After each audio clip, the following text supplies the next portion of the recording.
Yeah, there's more dressed upness going on tonight, I think. I'm feeling. I don't know what's up with that. It's kind of cool. Welcome everybody. I'm Alice. And we're on step 6. After tonight, we will officially be halfway through the steps, which is a very, very wonderful, wonderful thing. So I wrote some things down for you guys. I got almost no sleep last night, so this could be an interesting workshop, depending on how well my brain works tonight. But we'll just plow forward and hope for the best. So the spiritual principles sort of inherent in step 6 are willingness and forgiveness. Let's just say step 6 together. So it says we're entirely ready to have God remove all these defects of character. It's got some kind of daunting words in there.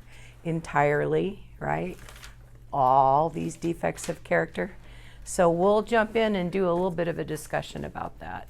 So willingness is an interesting word. I found this definition of it in a dictionary that I liked. The quality or state of being prepared to do something. Readiness. I like that one. And then a lot of people associate forgiveness with this step as well, which I think is interesting. It's an interesting spiritual principle to tie to step 6. A conscious or deliberate decision. I love those words. A conscious or deliberate decision to release feelings of resentment toward a person or group who has harmed you, whether they deserve your forgiveness or not. Right? I thought that was really interesting. Right out of the dictionary, that definition came. So it's a deliberate or conscious decision. And I really like that. The dictionary also said, and I thought this was interesting, it does not mean to forget or to condone, right? So if something happens that hurts us, it's not necessarily important at all to forget about it or to condone the behavior. Forgiving someone does not mean what they did was okay. It means you're going to let it go. And forgiveness benefits me, right? I forgive because not forgiving is like taking poison and waiting for the other person to die. Like when I hold resentment, fear, and anger inside my body, my mind and my heart, it makes me sick, right? It makes me sick. So forgiveness is another important spiritual principle. I also thought it would be worth talking a little bit, we've talked about this before, but talking a little bit about the 3 A's. AlAnon's, I own seats in other fellowships. I'm sort of a what would you call that? Equal opportunity 12-step person. Whatever. That used to bother me, but it doesn't anymore. But AlAnon's the only fellowship I've been in where they talk about these 3 A's, awareness, acceptance, and action. I think it's worth a visit to those 3 A's when we talk about step 6 again. So why do I bring up the 3 A's on step 6? Well, if you think about step 1, 2, 3, 4, and 5, to me, those 5 steps that we've gone over in detail sort of embody awareness, right? Like we become sort of profoundly, sometimes painfully aware of what our situation really is in step 1, unmanageability and powerlessness, right? In step 2, we come to believe, we become aware that there's a power greater than ourselves that could restore us to sanity. And we kind of come to believe that, right? Awareness. In step 3, we make a decision to turn our will and our life over to the care of God as we understood Him. And then we immediately launch into a course of vigorous action in step 4 and 5, where we do a searching and fearless moral inventory of ourselves instead of all the other people, which is what I used to do. And then in step 5, we share that with ourselves, God, and another human being. Those steps, if we kind of really walk into them with the intention of really learning about ourselves, we get a lot of awareness. In fact, it says in the big book that by the end of step 4, we have digested some big chunks of truth about ourselves, right? For me, as an AlAnon, step 6 is where acceptance starts to really percolate. So in AlAnon meetings before, we've talked about how the 3 A's are in order for a reason. It's really important to have some awareness first. Awareness needs to come before acceptance. How do you accept what you're not aware of? How do you accept what's going on in your life if you're still in denial about it, especially in terms of what your part might be in creating that, right? So this idea of acceptance, I say it's when I allow the first 5 steps and the work I've done in the first 5 steps to kind of penetrate me, right? I take it in. I allow myself to admit what things have been like for me, what my part was, why I need a higher power, where I'm powerless. And I kind of let that soak in. I accept it. I don't defend myself against it anymore. I don't deny it. I don't pretend it's different. I don't blame other people for it. That's a really huge one for me. Not blaming other people for what's going on in my life. So I think acceptance is a crucial part of our recovery, and step 6 is kind of when that starts to happen. We move from acceptance into action, and hopefully into action that's different. Because in step 6, when we are entirely ready to have God remove all these defects of character, what we're saying is, change me. All right. I give, right? Change me. Take away the things that are in my way. Help me to become the person you would have me be. So does that make sense to everybody? Anybody got any questions about that? So what are your character defects? This is an interesting discussion we can have, right? Because we've already talked about it a little bit, and it can be somewhat controversial, and as I've said before, there's lots of different ways to work the steps. They're all good, right? This is simply the way I was taught to work steps. So what are your character defects? This is a definition that I came up with. Any behaviors brought on by thoughts or beliefs that pull you into anger and fear and away from love. Now, psychologists will tell you that often humans have trouble addressing issues simply on the level of behavior, right? And in 12-step meetings, we talk a lot about powerlessness, right? So when I am angry or afraid, I engage powerlessness, and I'm not going to be able to behave differently, right? So the first 5 steps are designed to help me master resentment and outgrow fear. And then step 6 comes along right on time, right? And I ask God to help me with the things that pull me out of love and into anger or fear. All human beings have favorite behaviors. You could almost call it chronic, right? And again, neurologist talks about the wiring in your brain where you enter a certain situation, you react the same way, you react the same way, you react the same way. It actually makes a shortcut in your brain that's really easy to go to because it's so deeply embedded in your personality or your psyche or your neurology, right?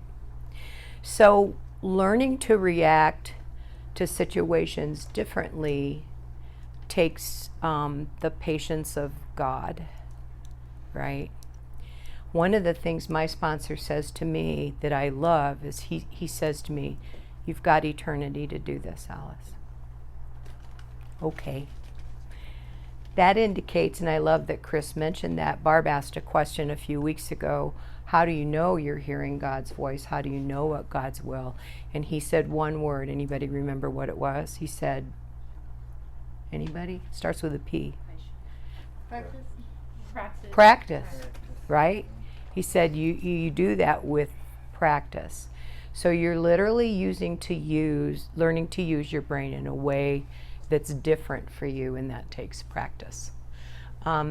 And we've talked about this too. So if our character defects pull us out of love and into fear and anger, what is love? That might be worth thinking about too. And my favorite definition for the word love is it's the ability to act in my or another's spiritual best interests, right? I like that the Greeks have 4 words for love. Anybody know that?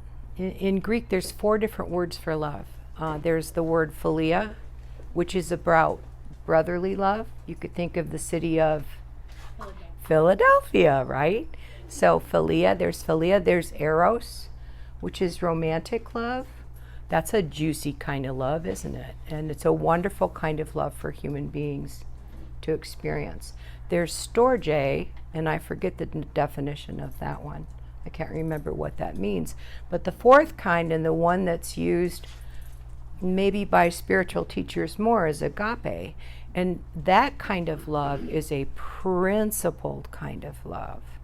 That's the kind of love you can hold for humankind, right? For everybody. It's the kind of love that is very principled, it's neutral, it's incredibly benign and benevolent. Okay? So those are some things I thought would be important to think about when talking about step 6. Interestingly, and I kind of don't know why, but it's true, in the big book there's only 1 paragraph on step 6. Who knew that? Super short, right? Super short. So here's what the big book of Alcoholics Anonymous has to say about step 6, and it's on page 76, and it's the first paragraph if you want to follow along. So on the page before, right at the end of the discussion on step 5, it talks about taking some time, and one of the ladies in the meeting last week mentioned that her sponsor encourages her literally to take an hour and go really review the first 5 steps and ask yourself, is our work solid so far? Are the stones properly in place? Have we skipped on the foundation or tried to make mortar without sand? If we can answer to our satisfaction those questions, we then look at step 6. We have emphasized willingness as being indispensable. Are we now ready to let God remove from us all of the things which we have admitted are objectionable? Can he now take them all? Every one. If we still cling to something we will not let go, we ask God to help us to be willing. So if you've got something that you're trying to work on with your higher power and you're not willing to let it go, perfectly appropriate to ask for willingness, right? Here's another statement on willingness on page 124. We grow by our willingness to face and rectify errors and convert them into assets. The alcoholics and the AlAnons past thus becomes the principal asset of the family, and frequently it's almost the only one. And then at the very end of the big book, I like this too. It's right at the end. It's on the kind of, I forget what these are called. They're kind of say that again? Appendices. Good. So it's the one on spiritual experience, and it's right at the end of the book. And I love what this has to say about willingness. Alice, could you tell me where you found this on page 124? It's on the left side toward the top. Henry Ford? Yeah, that paragraph, Nancy. Okay, thank you. All right? I see the willingness there. Yeah. And then at the very end of the big book, it says, we find that no one need have difficulty with the spirituality of the program, willingness, honesty, and open-mindedness are the essentials of recovery, but these are indispensable. So let's also look a little bit at the 12 by 12 on step 6. This is a little bit richer in information on step 6. And I'm going to change the words at the beginning. This is the step that separates the women from the girls. So, well, you can write an inventory on it. I did years ago. You did years ago. Okay. So declares a well-loved clergyman who happens to be one of AA's greatest friends. He goes on to explain, this is really cool, you guys, that any person capable of enough willingness and honesty to try repeatedly step 6 on all his faults without any reservations whatever has indeed come a long way spiritually and is therefore entitled to be called a man who is sincerely trying to grow in the image and likeness of his Creator. So, step 6 is a power step for me. You know, when I have enough courage to say, okay, change me, that's a big deal. Help me to become different. Help me to become the woman you would have me be in my life. That's a big deal. Now, again, I'm going to say, when we do a step like step 6, we think it's going to maybe feel fabulous, you know, like a good massage, or, you know, skipping through the forest with the birds. When I'm really willing to change and I'm really willing to let go of the past, see things different and be differently, it scares me. I get scared. So you get to step 6, you've done all this work in the first 5 steps. Please know that you might have to be really gentle with yourself as you move into a place in your life where you're willing to change. And you might become very frightened over letting go of things from the past. I don't know that this is true across the board. I think maybe it might not be. But the people that I end up working steps with, when they're frightened, so anytime they have an overly emotional response to a situation that's going on, and they're a grown-up, maybe like me, they've been a grown-up for a very long time, right? Anytime they have an overly emotional response to a situation that's happening in current time, that fear and anger is fiery because it's tied to something in their childhood. And that's delicate work, okay? Because when we were children, the things that happened that frightened us badly, that could be said to feel like almost like death to us. It's that big of a deal, right? When our caretakers can't take care of us, when we don't feel safe, when we're not nurtured, when we're not loved unconditionally by the people that are in charge, it creates some really deep and funky fear, all right?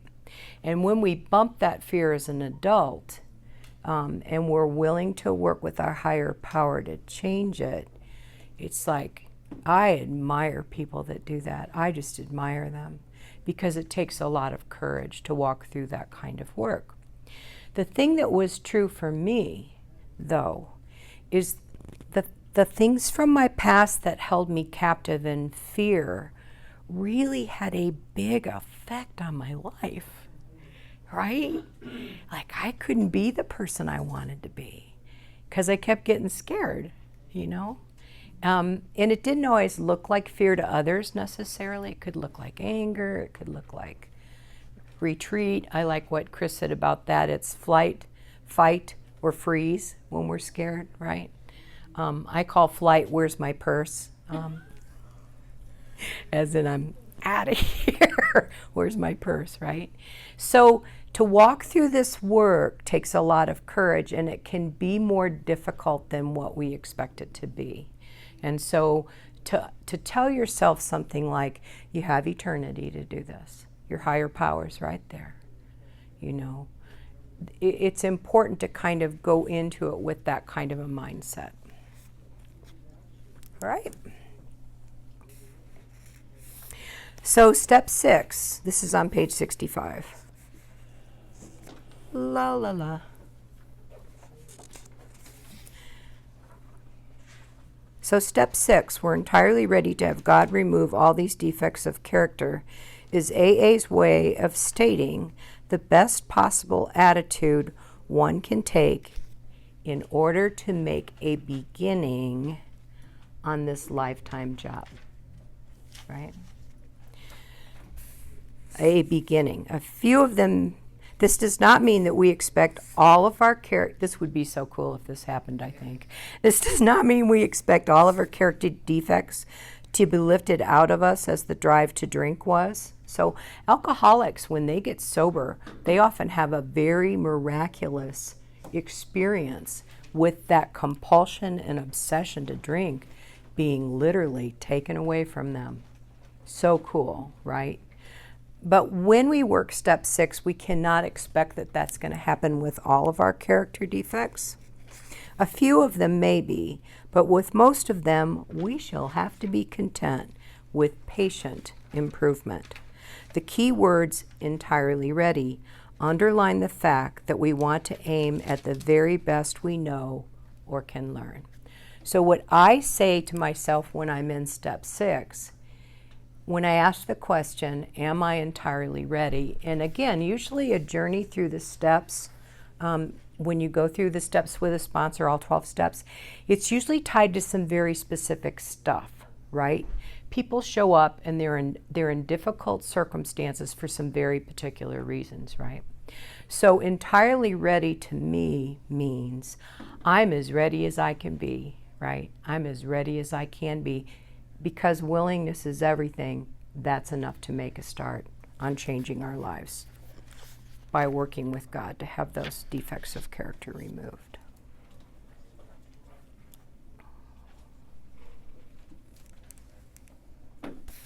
Then it goes on to talk about the 7 deadly sins and having those removed. And then on page 68 it says, it seems plain that few of us can quickly or easily become ready to aim at spiritual and moral perfection. We want to settle for only as much perfection as will get us by in life, according, of course, to our various and sundry ideas of what will get us by. So the difference between the boys and the men, the girls and the women, is the difference between striving for a self-determined objective and for the perfect objective, which is of God. So what that paragraph kind of says to me is we are working in partnership with our higher power here. And we don't go to our higher power and demand, right, that he remove this, and this, right? What we say is, I'm ready, you know best, let's get started. And I'm going to work with what you want me to work with. And we'll do this the same way you eat an elephant, right? One bite at a time, okay? And that takes humility too, because oftentimes people have wonderful ideas about what they may want God to do for them yesterday. But to be patient, to allow our higher power to kind of call the shots, to work with our higher power on this is really good. Another kind of phrase that my sponsor uses with me when we're working with some energy that's difficult, like I've mentioned to you guys that I'm working on my relationship with food right now, something I did not expect to happen really in the 12 steps. But because I use food to distance myself from pain, from people, and I use it instead of God, because it tastes better, just kidding. And because I use it instead of using the power of God, right, what's become clear to me is it's got to go. So I've been working with it for about 4 years, and it has been a delicate thing, my friends, and it's been frightening for me to work with this, and it's been difficult for me to work with this. But what's happening is gradually my relationship with food has changed, and gradually, almost imperceptibly, I'm losing weight, which is a good thing, right? Because I don't feel compelled. I don't feel compelled to eat.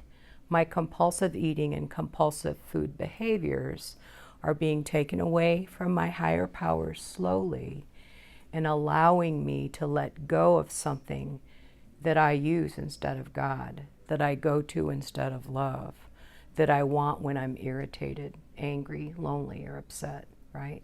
So the focus needs to be on my higher power, right? Not on the fact that I have the best brownie recipe on the planet, and I'm not kidding about that, okay? So my willingness to do that, you know, I have to be okay. I have to be okay with it going slow. And I keep bumping up against how slow it's going. And then relaxing again. So my sponsor calls that set up camp, pitch a tent, build a campfire, roast some weenies, for me, not marshmallows. Roast some weenies and chill out, my friend. Chill out. Stay with it till it's different. Don't quit before the miracle happens, guys. Like, if there's one thing I can say that's helped me more than anything else in the 20 years I've been working steps, it's my ability to stay with it until I'm different. Until I'm different. And then when I'm different, wow, all kinds of cool stuff happens. Does that make sense? Yes. Cool. La la la la la. I'm not going to sing, really. I can't at all. People would probably leave the room. And then the very last paragraph, it's talking about what our attitude toward change, toward step 6 needs to be. Like, I can say sometimes for a limited period of time, I'm not willing to do that yet. I like the yet, right? I'm not willing to do that yet. God, grant me willingness. Help me to be willing. Soften my heart. Soften my mind. Help me to let go of what I think I know and engage willingness so that I can change. And that's what this last paragraph is talking about, where it says, the moment we say, no, never, our minds close against the grace of God. Delay is dangerous, and rebellion may be fatal. This is the exact point at which we abandon limited objectives and move towards God's will for us. Okay? I think it's worth talking about that just a little bit, because what's happened with me and other people that I've talked to about this, right, is we get willing, we start working some steps, we show up for the process, and kind of the field of opportunity opens up. There it is, right? We've been trapped, we've been stuck, we've been sad, angry, afraid, and not okay in the circumstances we're working with, and suddenly, maybe after months or years of hard work, right, suddenly the field of opportunity opens in front of us. If we say no to that, if we say no, never, or if we delay and rebel, that field of opportunity closes back down, because the universe says yes to that, right? In fact, the universe always says yes to everything, right? I say I want more love, I want to be kinder, I want to be a better woman, I want to be different. The universe says, you got it, babe. And here comes the teachers, right, knocking on my door to help me. And people say, I'll help you with that, right? If I go forward in that process, you know, I've had just amazing things happen to me. I have a life now that I can't hardly believe is mine. I love my life. I wake up happy all the time. I'm a goofball, right? I love my life. But I said yes, right? When that field of possibility opens and we're working on some particular things with God, a sponsor, and steps, and change becomes possible, put your foot in the water, right? Did we talk about Moses in here yet? How Moses, so I'm not a Christian necessarily, but I love the story of Moses because I think we did talk about it. So he's leading the Israelites out of Egypt, and the army of Egypt is chasing them, right? This is a Bible story. They're in the desert, and they come up against the Red Sea, and the army's behind them. What's going to happen, right? Moses says a prayer, but he puts his staff and his foot in the water, right? He doesn't hold back and say, you do it, God. He was like, I'm going forward, right? I'm going to go forward. And the water parted, and they went through on the Red Sea. Whether that's a true story or not, it's a good one, right? It's a good story. So does that all make sense in terms of step 6? Yes? Yes. Cool. Step 6 musical references. My Sweet Lord, George Harrison. I love that song. It's very repetitive and very soothing for me, and it's about connecting to higher power. The Water is Wide by Steve Goodman. That's an old spiritual hymn, and I love his rendition of it. And Alison Krauss has a song called A Living Prayer, where she's actually singing about becoming a living prayer for God, and it's beautiful, beautiful. My husband and I got to hear her sing that at Chautauqua for the first time she ever performed it, and it created a thing in that room. I'm not kidding. It was really, really beautiful. So check those out if you would like to. Who knows what time it is? I feel like we're ahead of time. 5 after 6. 5 after 6, we got 25 minutes. So I'm going to read poems at a snail's pace. No, I'm not. The 3 poems I brought for you, I picked, maybe we could even just talk about these poems. So one, Question, is that all right? yeah, Okay. sure. What would you suggest, like, for a sponsor and a sponsee working together, how to do step 6, like if they're new? I think that the process for step 6 is kind of described at the end of step 5, where they really take some time alone and think about the first 5 steps. Have they done them thoroughly? Are they ready to go forward?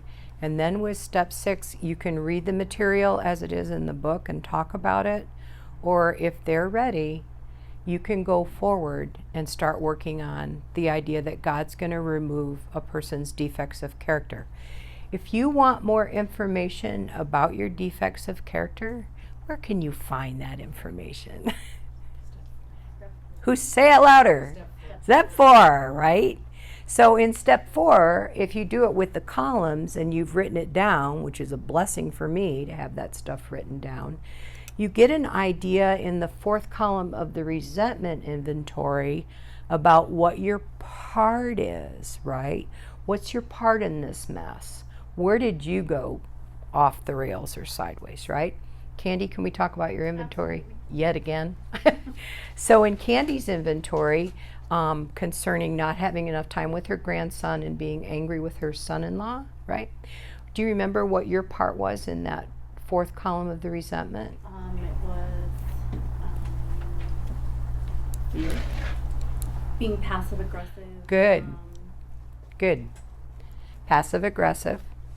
I call that filling the house with not the spirit of joy, right? I fill the house with this black, funky stuff, right? Passive aggressive.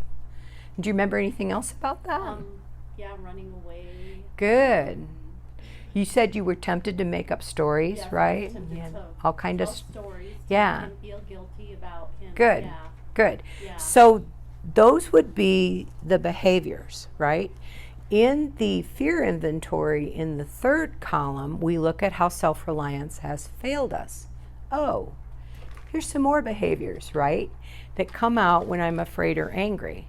And so self-reliance looked like, do you remember what self-reliance looked like? I'm not sure I can resurrect that. You know, I wish I would have brought my sheet in with me. Yeah. But it can look like lots of different things, right? It can, Manipulative. There was manipulation. Gossip. I'm saying that for me, not. And defensive. Defensiveness, right? Good. We talked a lot about that too. How when we become defensive with people, those people know that, right? You can feel it when someone's defensive, right? Right. So if you want more information on what your character defects might look like, go back to your 4-step inventory, which you've written out in this beautiful way that's incredibly clear and usually pretty concise. And you could actually talk about that with the people you're working with. Let's go back through your inventories. Let's see if we find some patterns. Are we going to find some patterns? Everybody shake your head, yes. Yes, we are. Anybody else want to say anything? Go ahead, Ann. There's another step 6 moment with Moses that I am very, very fond of. So lay it on us, sister. God appears to Moses in a burning bush and he says, "Now Moses, this is what I want you to do." And Moses is like, but. And that's where I could get with step 6. Right. And God said, "No, Moses, this is what I want you, but. And I just think it's hilarious. Yeah. It's hard to move forward when you're frightened. It's dangerous not to. It's really dangerous not to. And I will say that if my sponsor tells me something that I need to do and I don't want to do it, what? What's your point? Yeah, I don't want to do it. I can find people who will agree with me that I don't have to do that and that maybe I shouldn't do that. And actually, that might be wrong for me to do, right? It's not so much about right and wrong, friends. It's not. And it's not about a rule. It's not about your sponsor being right and you being wrong. It's about you being frightened and your sponsor is not. So the counsel that a sponsor gives you should be, and probably usually is, neutral. It's not based on fear. Like, friends, I don't have a dog in your fight. I love you guys, but I don't need your lives to be different, right? So I have a neutral, objective viewpoint on your stuff, and that is really helpful. So it's not even that the sponsor is right, is that the sponsor's not afraid. And so any direction you get to move you out of fear is likely to be helpful. And if it's not, you guys can get together and try something else, right? You can get together and try something else. I have a coworker who's bothering me right now. I think she's bothering me right now so I can talk about it on Friday night with you guys, because it's been helpful. So something happened again this week with this coworker. She asked me a really funky kind of passive-aggressive question that went something like, "I hope you weren't offended by the way I spoke to you in the leadership team meeting. I was just trying to speak my truth." And I was like, huh. Huh. She was defending herself. Yeah, and it's okay. But so I was like, is this a question? Is this an apology? Is this an open-ended statement? Am I supposed to say something? So I didn't know what to say, so by the grace of God, guess what? You didn't think. I said nothing. And she didn't even notice, which was awesome. And out the door she went. And she went out the door, and I wrote another inventory, right? Because God's working with, this woman is a teacher for me right now. And God is working with her to work with me. I did the inventory. I came to the last column that Chris called this beautiful open canvas, where you get to write a vision of what your future looks like with God's help. And right out of my pen came again. So I got to that column, I said a prayer, and I was like, what? What do you want me to know? Here's what I heard. God said to me, I want you to view this woman the same way that I do.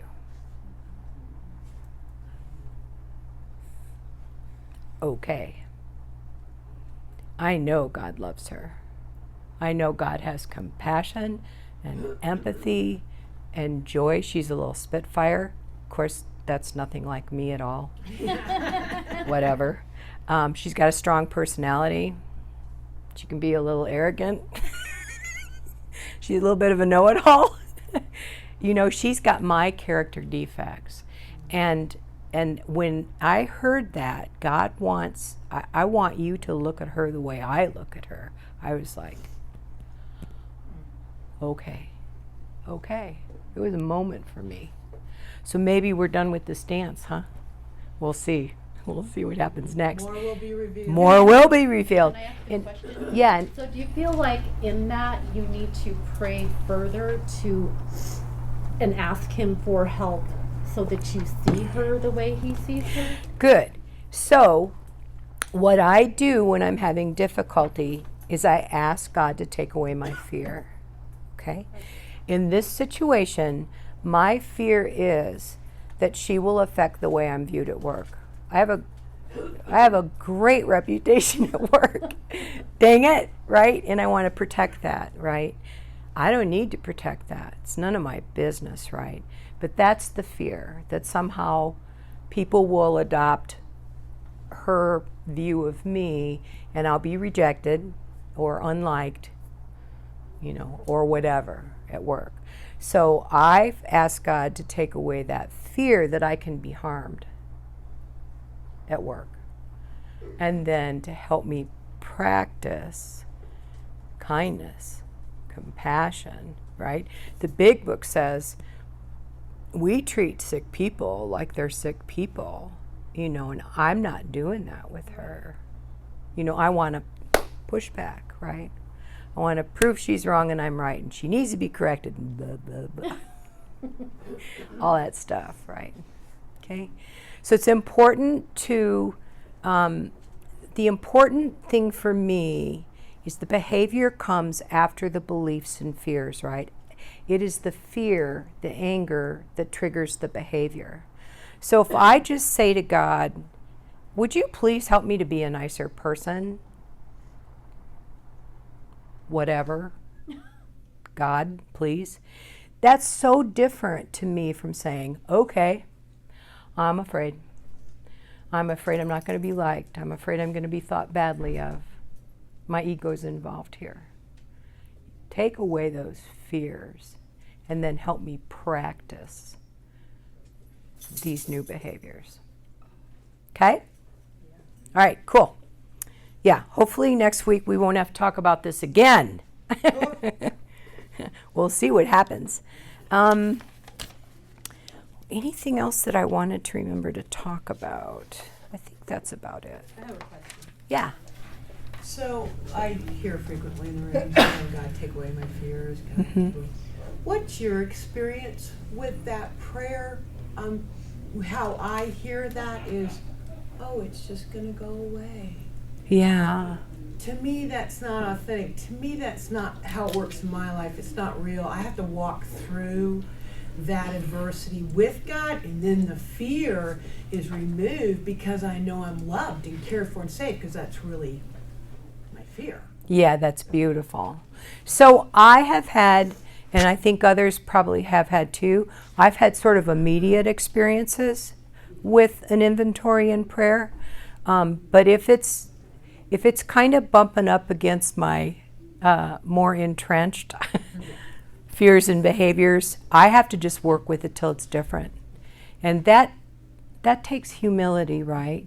So when I'm having trouble that's kind of not going away very fast, and I have my sponsees do this too, I say, write this prayer out and put it on your mirror in your bathroom, and put it on your visor in your car, and put it in your purse, and put it in the book you're currently reading, just to remind them to stay with that, right?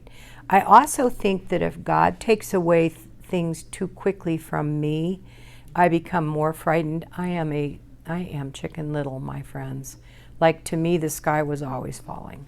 Like, I was Chicken Little, the sky was always falling. I was the little red hen. Thank you, I'll do it myself. Yeah, whatever. And I was the Rock of Gibraltar, right? Had all these defense mechanisms that made me feel safe as a child. that didn't serve me as an adult, and it took a long time for that stuff to change. I'm still working with it, right? Dang it. Whatever. Dang it, whatever. Anybody else? Okay. So the poems I picked this week, I picked because I like this idea that we really get to this place in the steps and we start to change our minds about things, right? So these poems kind of represent thinking about things in a little bit different way to me. And this is called Happiness, and it's by Jane Kenyon, wonderful poet who died way too young. Happiness. There's just no accounting for happiness, or the way it turns up like a prodigal who comes back to the dust at your feet, having squandered a fortune far away. And how can you not forgive? You make a feast in honor of what was lost, and take from its place the finest garment, which you have saved for an occasion you could not imagine. And you weep night and day to know that you were not abandoned, that happiness saved its most extreme form for you alone. No, happiness is the uncle you never knew about, who flies a single-engine plane onto the grassy landing strip, hitchhikes into town, and inquires at every door until he finds you asleep mid-afternoon, as you so often are during the unmerciful hours of your despair. It comes to the monk in his cell. It comes to the woman sweeping the street with a birch broom, to the child whose mother has passed out from drink. It comes to the lover, to the dog chewing a sock, to the pusher, to the basket maker, and to the clerk stacking cans of carrots in the night. It even comes to the boulder in the perpetual shade of pine barrens, to rain falling on the open sea, to the wine glass, weary of holding wine. I love Jane Kenyon. And then, do you guys know Billy Collins as a poet? You don't? Oh my gosh, he's hilarious. He's Irish, so I love him automatically. But he writes really funny, quirky, wonderful poems. And this one is called Questions About Angels. Questions about angels. Of all the questions you might want to ask about angels, the only one you ever hear is how many can dance on the head of a pin. No curiosity about how they pass the eternal time besides circling the throne, chanting in Latin, or delivering a crust of bread to a hermit on earth, or guiding a boy and girl across a rickety wooden bridge. Do they fly through God's body and come out singing? Do they swing like children from the hinges of the spirit world, saying their names backwards and forwards? Do they sit alone in little gardens, changing colors? What about their sleeping habits, the fabric of their robes, their diet of unfiltered divine light? What goes on inside their luminous heads? Is there a wall these tall presences can look over and see hell? If an angel fell off a cloud, would he leave a hole in a river, and would the hole float along endlessly filled with the silent letters of every angelic word? If an angel delivered your mail, would he arrive in a blinding rush of wings, or would he just assume the appearance of the regular mailman and whistle up the driveway reading the postcards? No, the medieval theologians control the court. The only question you ever hear is about the little dance floor on the head of a pin, where halos are meant to converge and drift invisibly. It is designed to make us think in millions, billions, to make us run out of numbers and collapse into infinity. But perhaps the answer is a simple one. One female angel dancing alone in her stocking feet, a small jazz combo working in the background.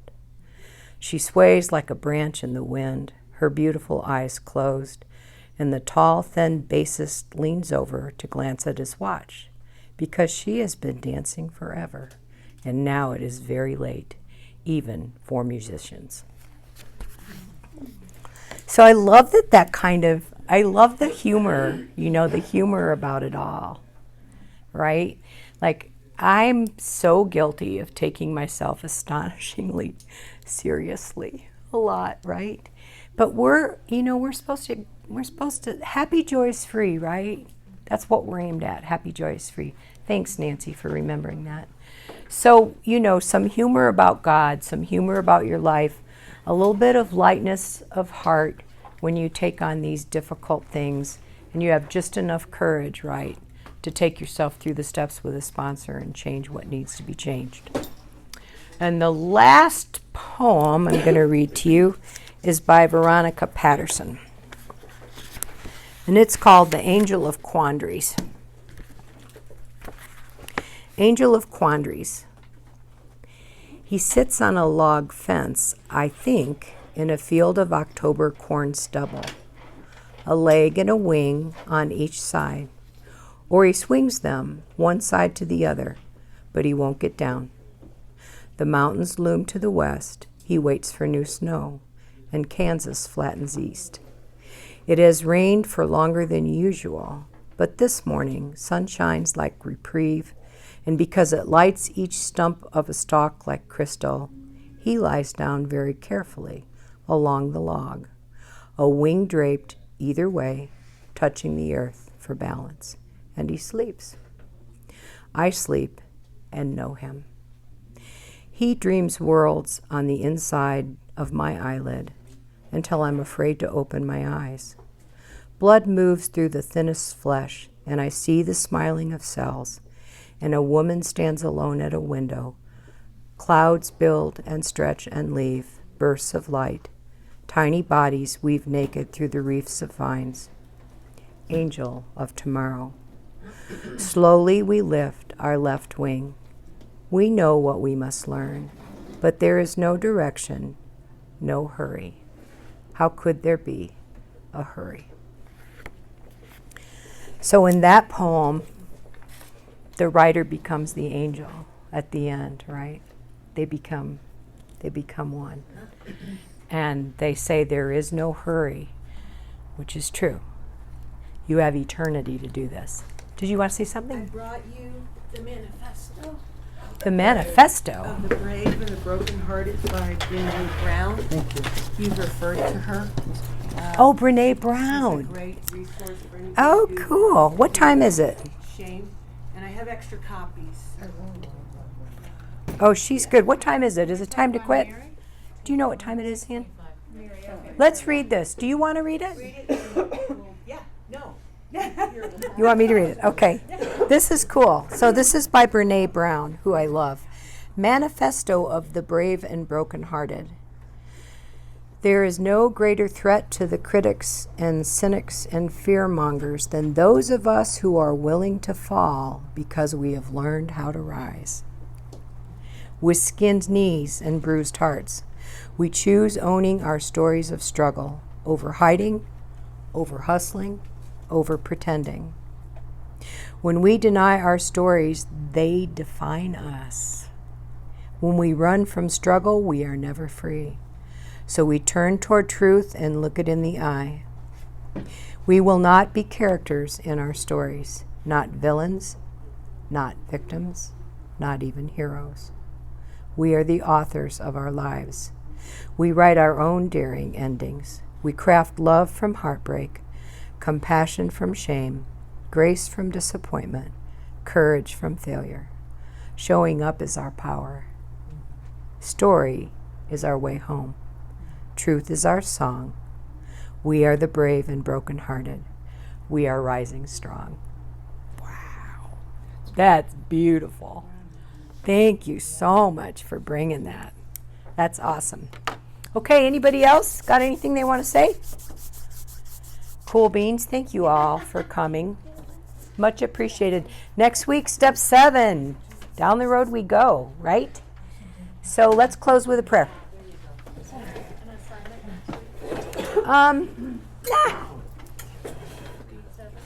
Read 7.